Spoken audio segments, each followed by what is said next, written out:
In 1948, a book was published that sparked the sexual revolution. Unnoticed within it were the details of the sexual abuse of several hundred children.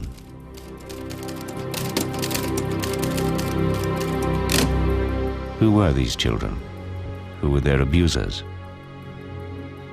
And how did the world's most famous sex scientist come to use the details of these sexual assaults as evidence of children's sexuality?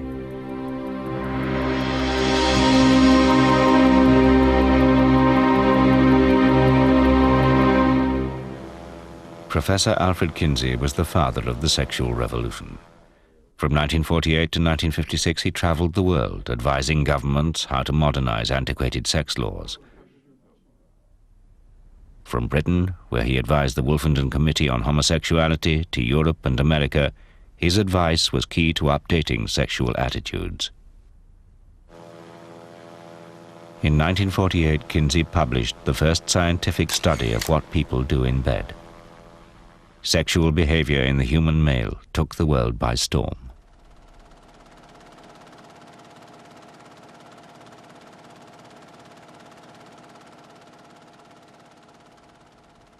When the book came out, it simply hit America. It was compared to the atom bomb. People were rushing out to buy it. It sold something like 300,000 copies for a book almost twice as expensive as the ordinary book, and certainly 5 times as fat. All the papers had it either in the front pages or very, very big in the middle pages. All the magazines, Life, Time, had 6 or 7 page spreads about him. Before Kinsey, America had a schizophrenic attitude to sex. No matter what they did in private, in public, its citizens adhered to a strict moral code. The only sex that is sanctioned by society and its legal strictures in the 20s and 30s is sex between people who are married. And even then, there's some interesting, and arcane laws about even husbands and wives. One of my favorites from Northwood, Arkansas, that man and woman, even if they're married, mustn't laugh while they're having sex, because, sex is serious business. Oh, the sexual climate in those days was, well, to put it gently, repressive. Everything was illegal except wet dreams. And so, well, if you had premarital intercourse, that was labeled fornication. If you had extramarital intercourse, that was adultery. Of course, homosexuality was taboo completely. So was animal contact. If you tried petting, you had to be very careful of the age of your partner, or you would be contributing to the delinquency of a minor. You also had to watch your techniques. If there was any mouth-genital contact, by definition, that was sodomy. Literally, as Kinsey once said, if all the sex laws were rigidly enforced, about 90% of the males would be felons. Kinsey's book challenged most known views on sexual behavior. From masturbation to adultery, homosexuality to bestiality, Kinsey's patient research appeared to reveal the reality of America's sex life. We took sex, you might say, out of the closet. We made it possible to discuss sexual matters in the home, in the office, in schools, and even in the media. We sort of broke the taboos. The research was based on the biggest survey of sexual attitudes and behavior ever undertaken. Kinsey invented a highly detailed, confidential questionnaire. His researchers had to learn the complicated code which encrypted both questions and answers. Paul Gebhardt was a senior member of the team. Frankly, it was a damnable thing to memorize, and Kinsey forced us to memorize it. He wouldn't let us keep a little guide or cheat sheet or something. We had to memorize it verbally. It was a sheet of paper divided up into columns and lines. And each column dealt with one subject. For example, one column dealt with the frequency of intercourse in marriage. Another column dealt with masturbation. Another column dealt with psychological responses to sexual stimuli, etc. Another thing he did was always to assume that people had done everything. It was never, have you had sex with a pig? It was, when was the first time you had sex with a pig? And as one of his interviewees said, if you hadn't had sex with a pig, you were fine, but if you had, he'd got you. He was in the market for everything. His interview system was so flexible that if you happened to surprise him with something, turned out that you were a hair fetishist or something like that, he would stop and go off on that tangent and explore it to the nth degree. But there was a dark side to the research. One chapter in the book dealt with the previously unresearched subject of child sexuality. It's little known that to get this information, Kinsey cultivated relationships with habitual child molesters. These pedophiles would provide him with accounts of their abuse of children and with their own interpretations of children's sexual development. At the beginning of his research, Kinsey saw pedophilia as really beyond the pale.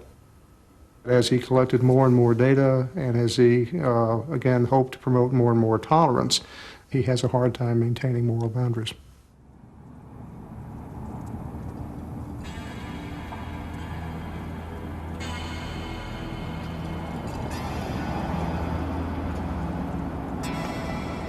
In June 1944, Alfred Kinsey left Indiana on an 1,800-mile trek across the southwestern United States. He was going to a clandestine meeting with a man who was to become his prime source of information about child sexuality.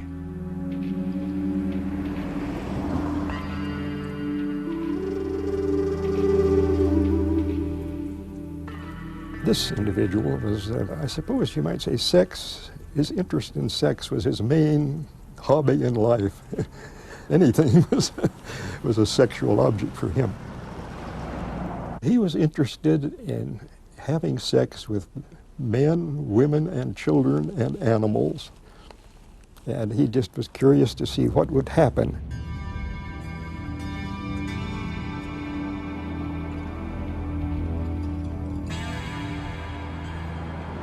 His first sexual contact was overt intercourse with his grandmother. He had looked up his family tree. There were I forget how many, 33 or 38 members. He had had almost all of them. He had had intercourse with hundreds upon hundreds of males and females of every conceivable age. My memory is that it exceeded 600 for both boys and girls, and we haven't yet got to maturity.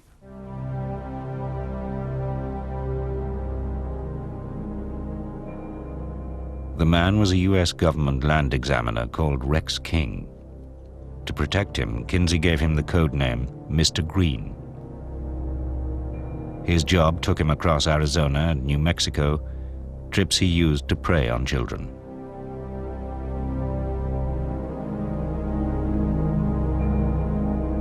He molested at least 800 boys and girls, recording the details in explicit handwritten diaries.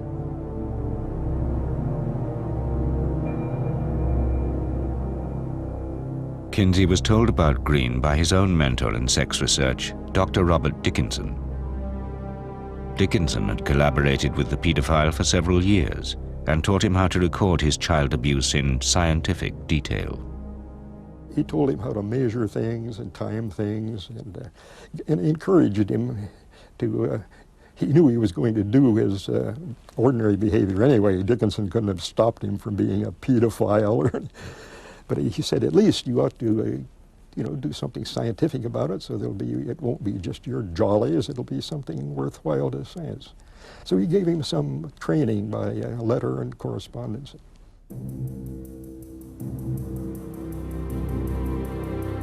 Experimented with baby. Penis 1.7 inches by 3 inches. Stiff immediately. Throbs in 3.5 minutes. Green's diaries were a highly incriminating record of 20 years of sexual abuse. But Kinsey was tantalized by the prospect of so much unique data.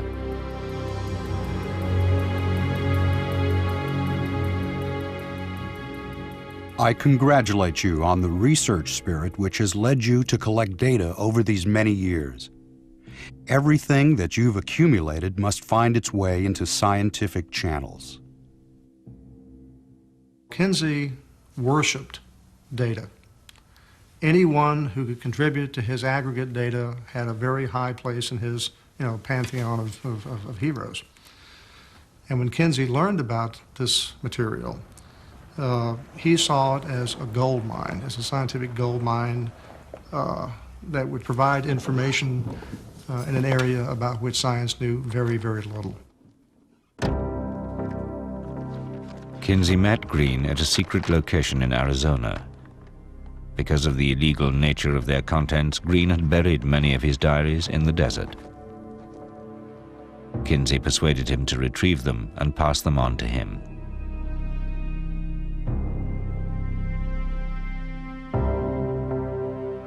Green had been a predatory child molester for more than 20 years. So why did Kinsey agree to work with him?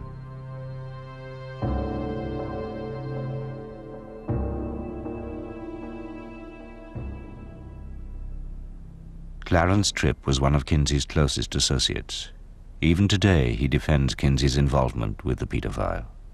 Green was actually extremely conservative in all kinds of ways, and we know that for sure, because he had, you can get into trouble in a flash if you have any kind of, even tickling, any kind of sexual contact whatsoever with the child, because all you need is one whimper out of the child. You don't even need a formal charge to put you in the jailhouse. Well, here's this man with hundreds of contacts. There was never a charge against him. He was never arrested for anything. All the children thought he was wonderful. All the mothers thought he was wonderful. There are two, I suppose, lest you get contradicted, there are two instances in which a young boy or girl, I guess it was, I don't remember, didn't complain. They agreed to the sexual contact, but then they found it very painful and yelled out when it actually took place. This was because they were very young and had small genitalia, and Green was a grown man with enormous genitalia, and there was a fit problem.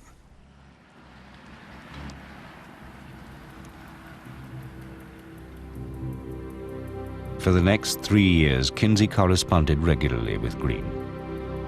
In 1948, he would publish large sections of Green's diaries in his first revolutionary book on human sexuality. But rather than presenting them as the claims of a self-confessed child abuser, Kinsey put them forward as the first ever scientific proof that children were sexual beings from birth.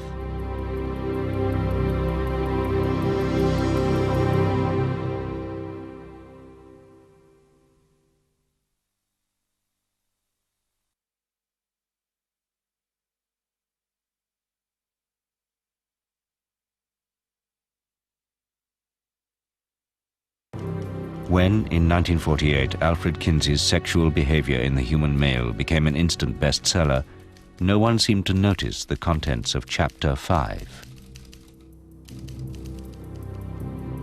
In it, Kinsey reproduced sections of the pedophile diaries he had received from Mr. Green.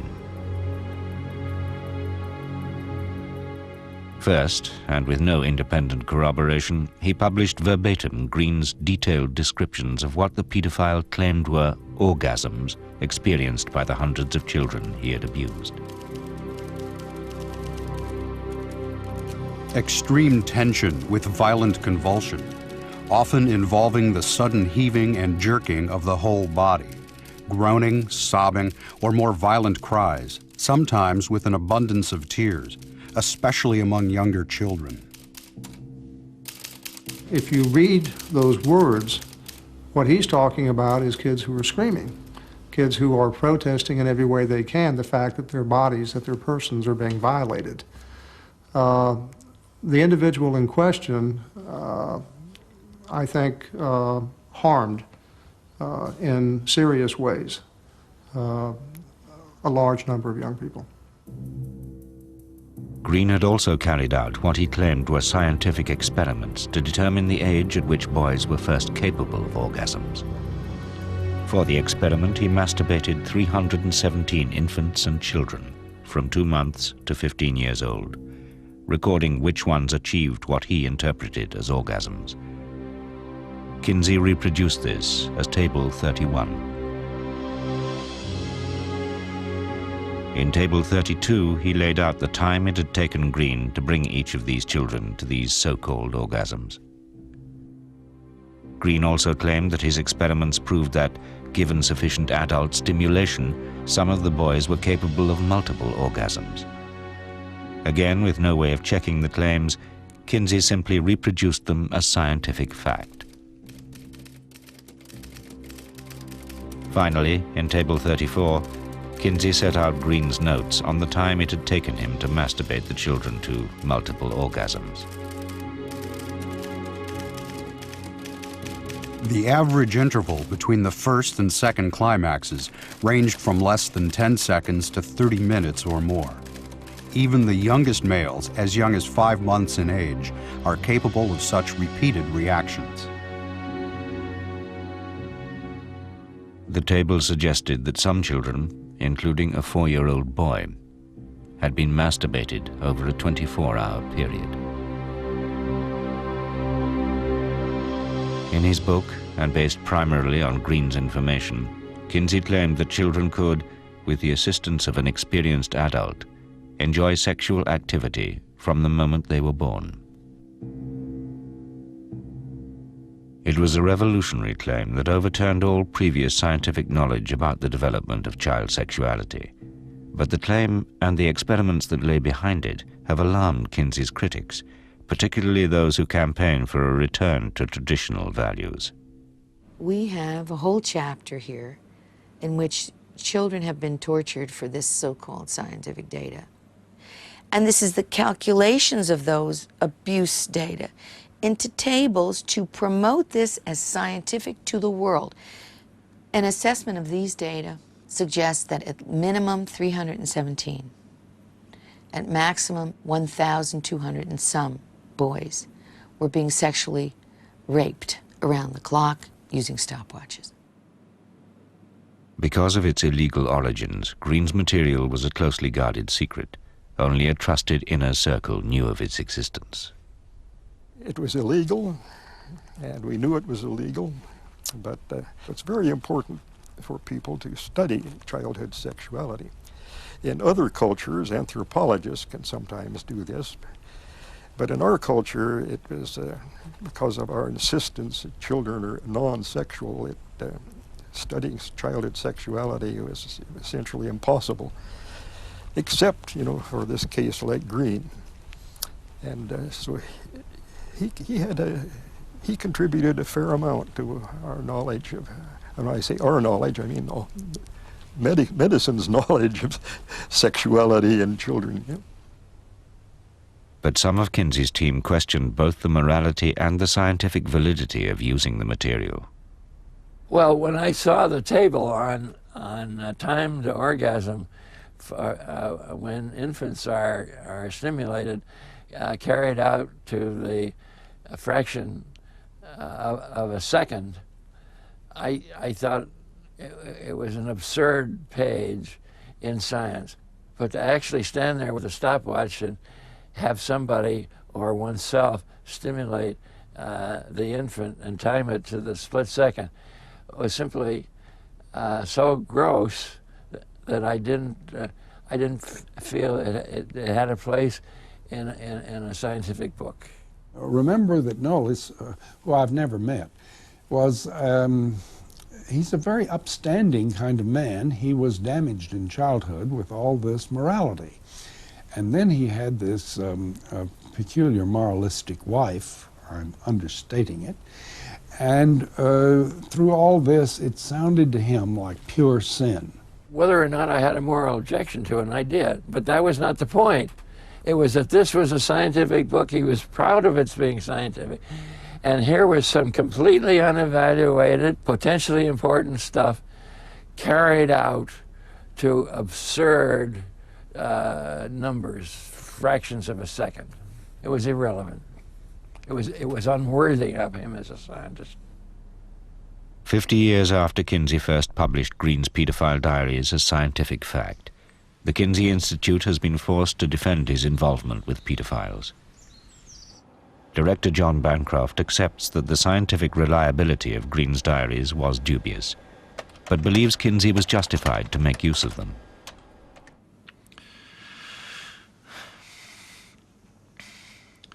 Kinsey made it clear in his writings that he saw his task as finding out as much information about sexual behavior as he could. And he sought information from wherever he could find it. He also made it very clear that he did not see it as his role as a scientist to make moral judgments. I think that Alfred Kinsey used this individual's data and shaped a chapter drawing upon it, really disgraced his discussion and elevated to the realm of scientific information, what should have been dismissed as unreliable, self-serving data provided by a predatory pedophile. How did Alfred Kinsey, a respected scientist and devoted father, become so involved with a man like Green? The answer may lie in a personal war he was fighting, a war against all moral and legal restrictions on sex.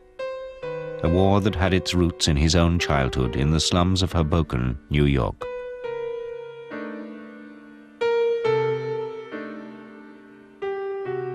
His parents were very poor, and Kinsey's life was dominated to begin with by poverty, very religious, repressive, not just sexually in every way, drink, smoking, Methodist religious background. The family was almost friendless. They were so religious. There are examples of him praying to be allowed to stop masturbating. He remained religious until into his 20s. He then lost his religion, and he turned with fury on religion. He thought it was hypocritical. The repression, the frustration, sexual frustration he'd experienced as a result of his father's strictures, that anger remained with him all his life. Kinsey's close colleagues believed that this anger fueled his research. To carry out the research, Kinsey believed his key staff needed personal experience of a wide variety of sexual behavior. To ensure this, he encouraged them to have sex with each other. One night, Kinsey said, "Why don't you come down to my room?" So I went down, and I immediately felt some tension in the air, which was quite different from anything I had experienced with him before. And it suddenly occurred to me that Kinsey was preparing to offer me the opportunity to have some homosexual experience. And I said, "I don't think I want to participate in this, and please excuse me," and I walked out the door. But Kinsey's interest was not solely scientific. He had discovered that he was increasingly sexually attracted to men and had begun to live a double life. In public, he appeared to be a happily married, respectable academic. In private, he sought out homosexual encounters. But these were illegal, and he was forced to keep them secret. On the one hand, he had a wife, he had children, he had a career as a respected college professor. On the other hand, he had sexual needs and desires that could not be met within the confines of middle-class morality. That made him, of necessity, cultivate two kind of parallel existences. The one the world saw, the one that was private, sovereign, and known only to himself. So when he builds a staff in which there is some wife swapping, when he builds a staff in which there are some gay contacts, he's doing it, I think, out of needs that are both professional and private. To satisfy these twin motives, Kinsey secretly commissioned a series of explicit sex films involving his staff and outside volunteers. Clarence Tripp was his first photographer and became one of his closest confidants. I was a photographer from 20th Century Fox, and he said, "Oh, among other things, do make me some movies. I need 2,000 orgasms." Of course, we never got to 2,000, but we got to hundreds. The types of behavior filmed kind of run the gamut. There was a lot of just heterosexual copulation. there was masturbation, there was also more than a little masochism filmed at the Institute. Kinsey, I think, wanted to use these films to, to study and to learn and to observe. That motivation was certainly there. I think also Kinsey has a personal interest in seeing the filming take place. For him, it's both satisfying emotionally, and it's also important scientifically that the filming take place. But Kinsey had begun to realize this type of sex research would take a heavy toll on both him and his staff. When Kinsey first hired me to do pictures, he said, I want to warn you of something. As soon as we get you to photographing sex every day and paying attention to sex right, left, and center, pretty soon nothing will turn you on. Nothing in the area, nothing visual will turn you on, because you'll lose all those sensitivities. As he immersed himself ever deeper in human sexuality, the effects on Kinsey were becoming difficult to hide. Torn between the demands of his public image and his private sexual needs, his behavior became increasingly self-destructive. A strong association developed in him that in order to have sexual pleasure, he also had to pay for it in pain. Kinsey, on one occasion, circumcised himself with a pocket knife without anesthesia or anything else. That, to me, is an act of a desperate man. It's an act of a person whose private boundaries are starting to erode.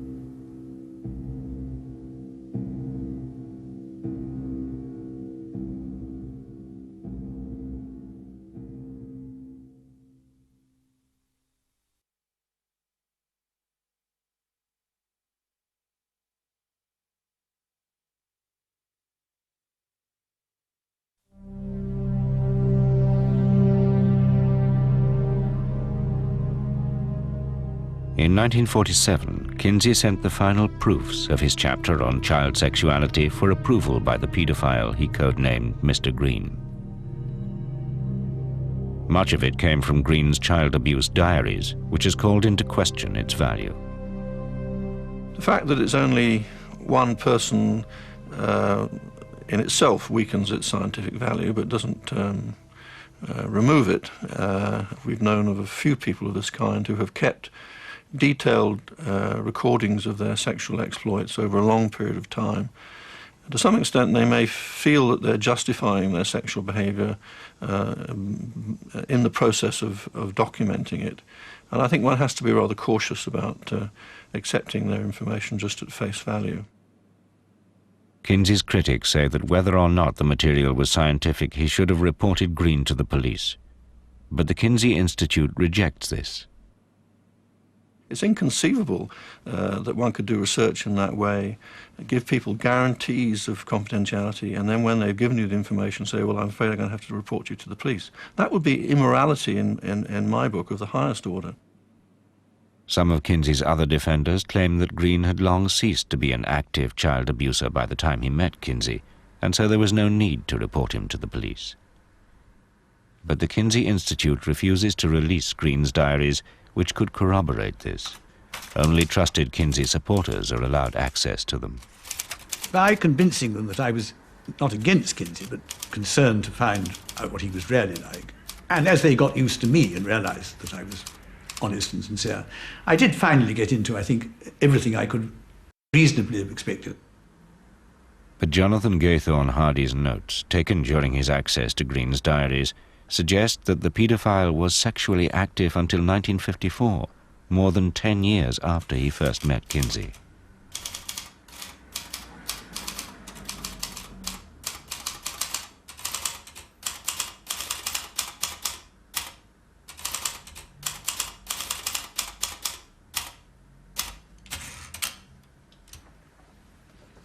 What does the highlighted piece mean?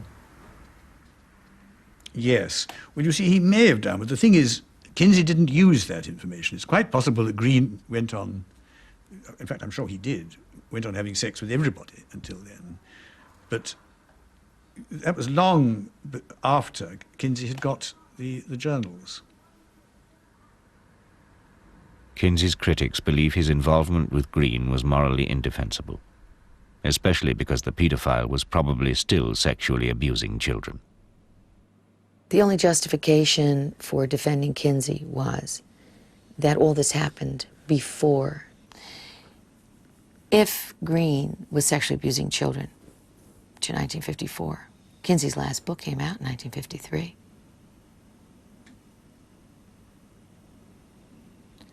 That certainly would mean that all of that violence and all of that abuse was going on throughout the entire time Kinsey was collecting these data, wouldn't it? Green was not the only pedophile providing information to Kinsey. We got them in prisons, a lot of them, because we had the prison records of these people. So we'd say, give us a list of everybody in San Quentin who's sent up on pedophilia charge, and we'd go after them. So we got a lot that way. Then there was also a pedophile organization in this country. They cooperated with us, and some of them who were not, of course, not incarcerated, they came and gave us information.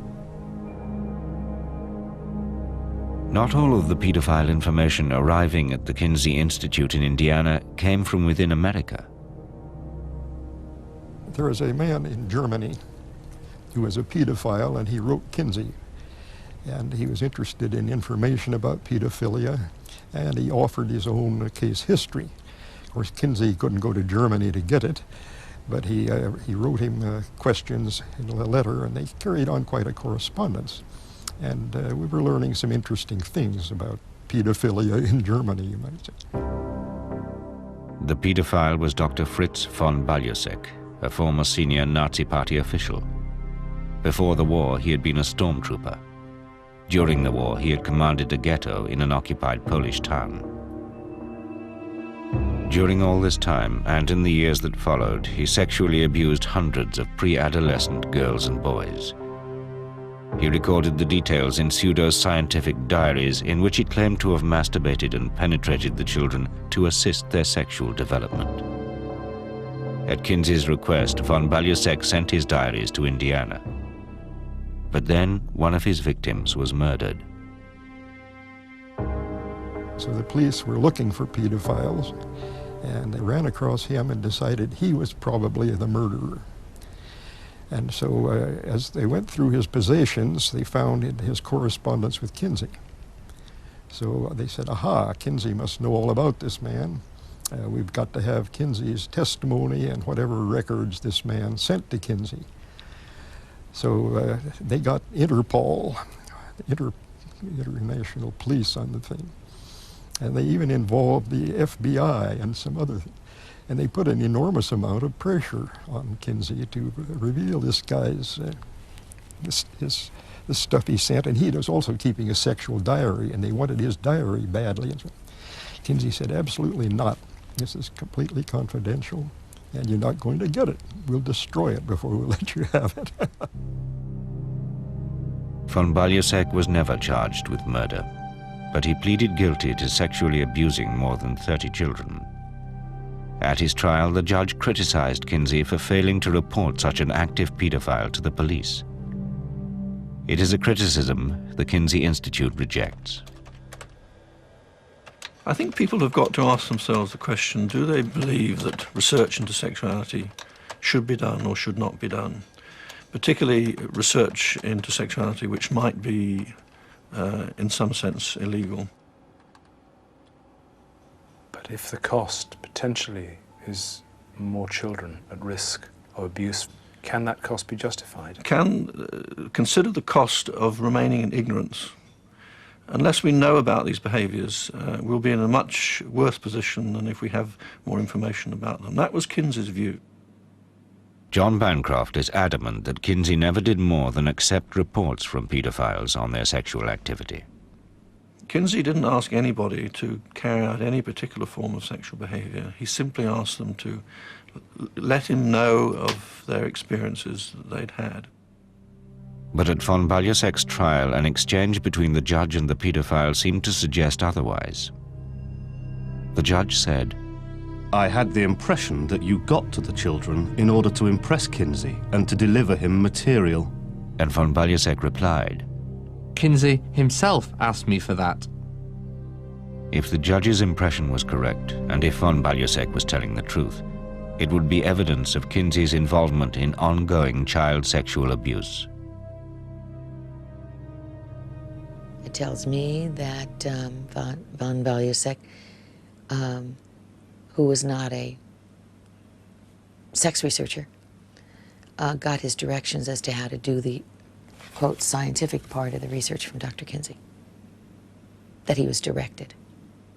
Over the years, people have used their contacts with Kinsey in a variety of ways, and it's not surprising that if someone's being charged with an offence, if they can bring Kinsey's name in, they will do, in the hope that it might mitigate their case. But Kinsey was not responsible for what that man was doing, nor did he encourage it. The key to resolving Kinsey's involvement with child sexual abuse is in von Balyasek's diaries, but the Kinsey Institute refuses to release them. However, for more than 15 years, Kinsey appealed to people of all sexual orientations to send him information. In at least some of these appeals, he seemed prepared to give instructions on how to record their sexual activity. Persons who have kept calendars or who are willing to begin keeping day-by-day calendars showing the source and frequency of their sexual outlet are urged to write to us for instructions.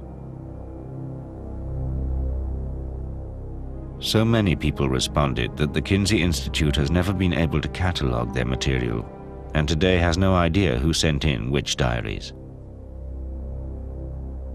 But the Institute says it has long been expecting to hear from someone claiming to be a victim of Kinsey's pedophile correspondence.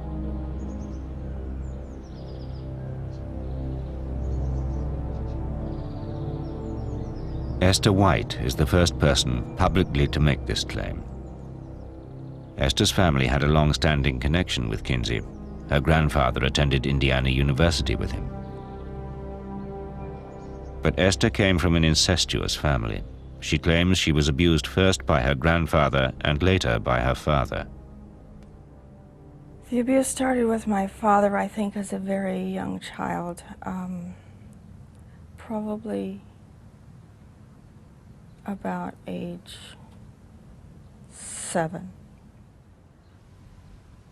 My father started a loving, concerned, petting kind of an affection.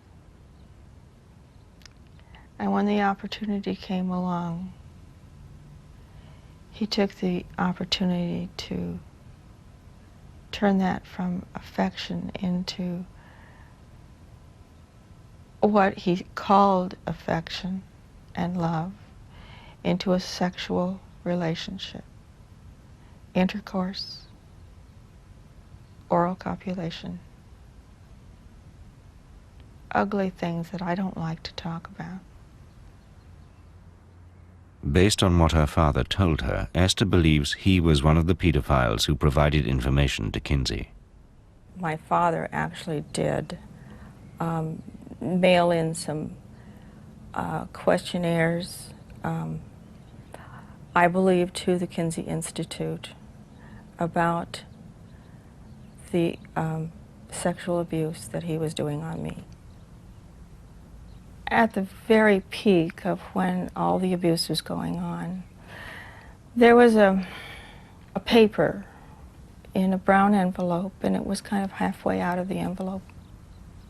It was a summer afternoon, and I don't know why I remember there was a warm breeze blowing through the bedroom window.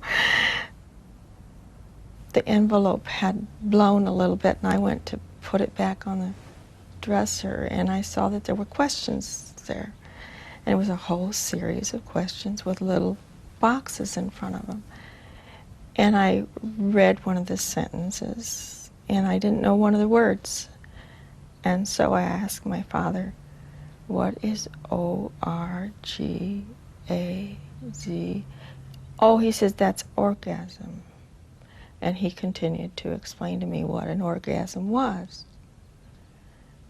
And then I realized why he was looking at his watch. Because he was telling me to let him know when I felt an orgasm. And when he saw that I had seen this paper, he immediately said he had a deadline to meet and he had to send it away. So he put it in this envelope. I know nothing about this woman or her father or grandfather. I have no idea whether there's any basis of fact in what she's saying at all. Would it be possible for the Institute to examine its files and determine whether her father did send information to Kinsey? At this point, I can't say. We have a huge amount of information that people have sent to the Institute about their sexual experiences. Somewhere amongst that, there may be something relevant to this woman.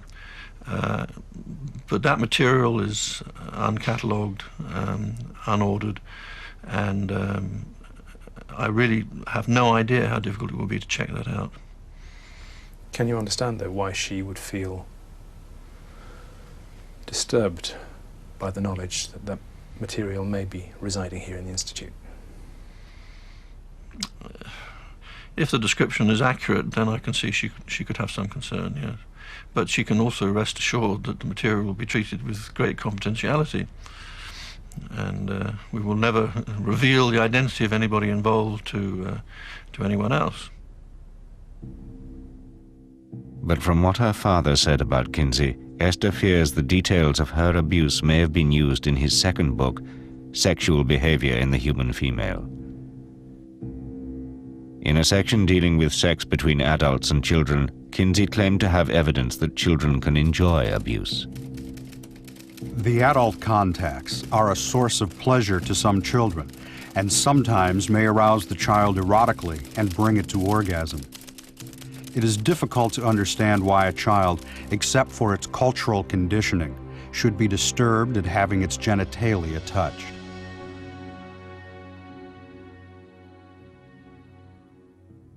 But for Esther, some memories are so painful they stand out even 50 years later.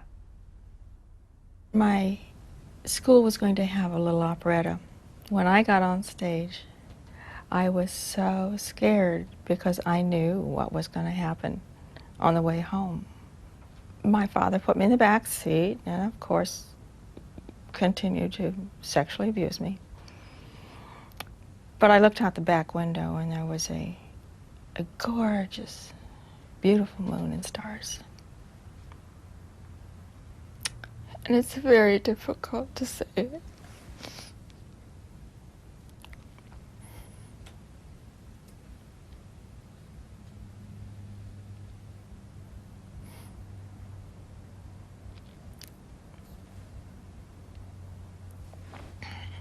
I'm sorry.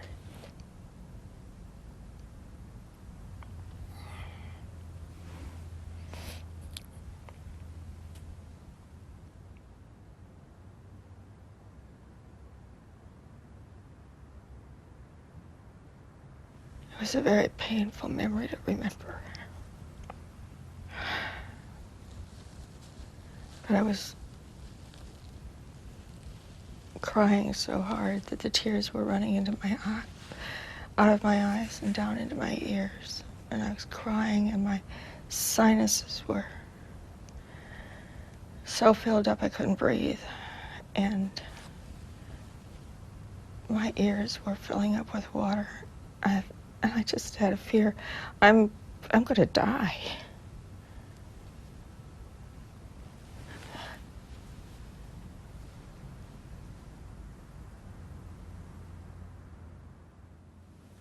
Surely the way to get information on children's sexuality is not by asking men who have a vested interest in saying children are sexual and they enjoy being sexual.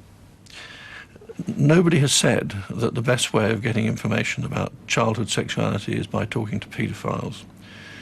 Kinsey didn't say that. He simply reported some information of that kind because he thought it was worthy of consideration. Based on Kinsey's writings, he approved fully and wholly of adult-child sexual interactions, what he called play or interactions. Not only that, he recommended that adults could effectively aid children in better sexual lives by giving them quote-unquote orgasms at a very early age. Without help from more experienced persons, many pre-adolescents take a good many years to discover masturbatory techniques that are sexually effective. It is probable that half or more of the boys in an uninhibited society could reach climax by the time they were 3 or 4 years of age. In his final years, Kinsey would testify before legislatures and courts that pedophilia was a less dangerous problem than public intolerance of it.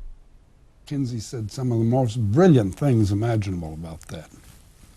Pedophilia is an almost non-existent kind of crime, and the thing that he hated most about it is that people use words like child molestation.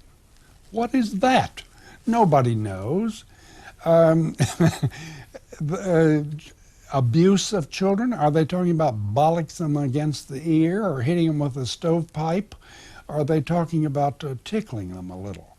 Are you talking about fondling? You're going to put fondling and death attacks in the same group? As Kinsey said, by this kind of paranoia, you do the child more damage for life than all the pedophiles in the world would do.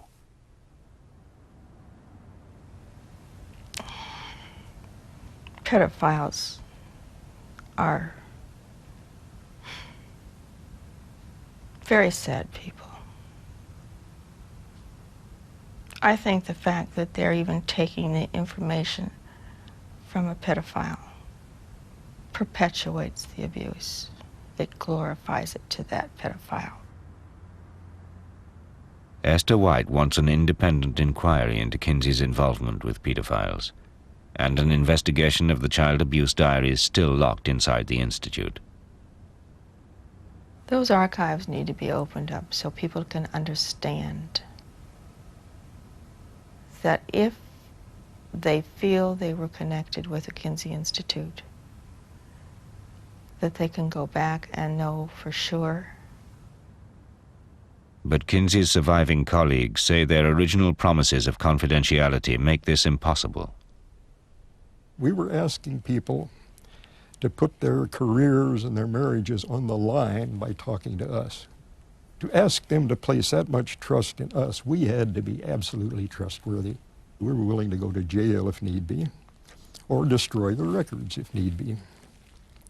We've thought about that on several occasions. What, destroying the records? Yeah.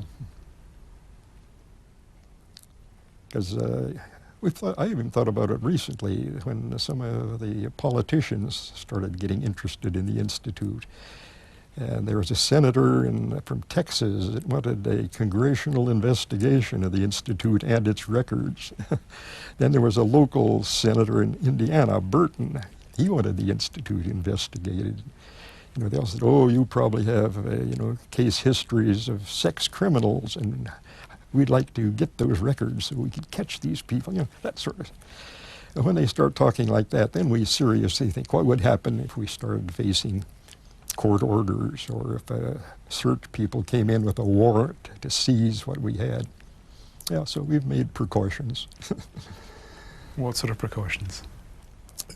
All we have to do is destroy the code and some card files, and that does it. Then the case histories are absolutely unreadable. The Kinsey Institute says it will not destroy its records.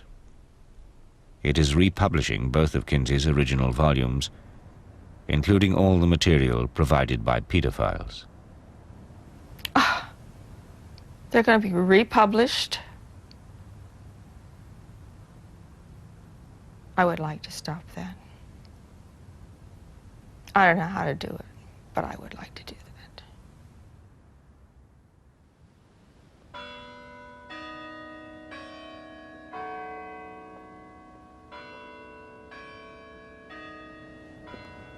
They used me, and they used those children. And that's a terrible way to feel that you've been used for a lie.